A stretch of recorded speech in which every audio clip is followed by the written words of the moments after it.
আমি আপনাদের এখন দেখাবো মোবাইলে অ্যাড আসলে কিভাবে অ্যাড বন্ধ করবেন। যেমন আপনারা ফেসবুক, ইমো, ইউটিউব বা যে কোনো ধরনের ভিডিও চালাইতে গেলে আপনাদের অ্যাড চলে আসে, অথবা আপনি কোনো কাজ করতে গেলে অ্যাড চলে আসে।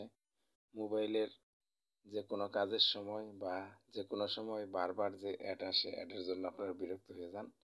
অ্যাড আপনারা কিভাবে বন্ধ করবেন আমি এখন দেখাবো। আপনাদের মোবাইলের সেটিং আপনারা মিলিয়ে নেবেন, দেখেন কোন সেটিং মিলাইলে আপনার অ্যাড আসবে না সেটা আমি এখন দেখাবো।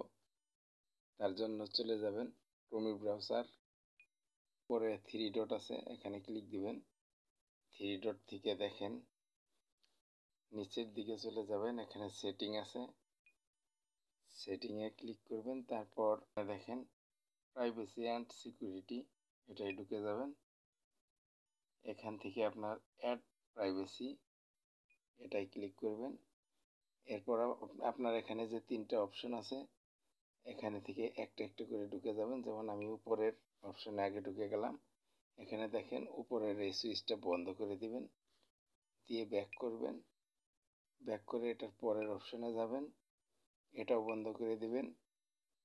তারপরে শেষের অপশনে যাবেন, এটাও বন্ধ করে দিবেন, দিয়ে ব্যাক করে চলে আসবেন। এখন আপনি মোবাইলটা রিস্টার্ট করে নেবেন। তারপর আপনি মোবাইল চালাবেন, মোবাইলে আর কোনো অ্যাড আসবে না। মোবাইল অনেক আরামে চালাইতে পারবেন। আপনার মোবাইল চালাইতে বা ভিডিও চালাইতে, ইমো চালাইতে কখনোই আপনার অ্যাড আসবে না। অবশ্যই ভিডিওটি ভালো লাগলে চ্যানেল সাবস্ক্রাইব করুন, বেল বাটন ক্লিক করে রাখুন, শেয়ার করে পাশে থাকুন। ধন্যবাদ।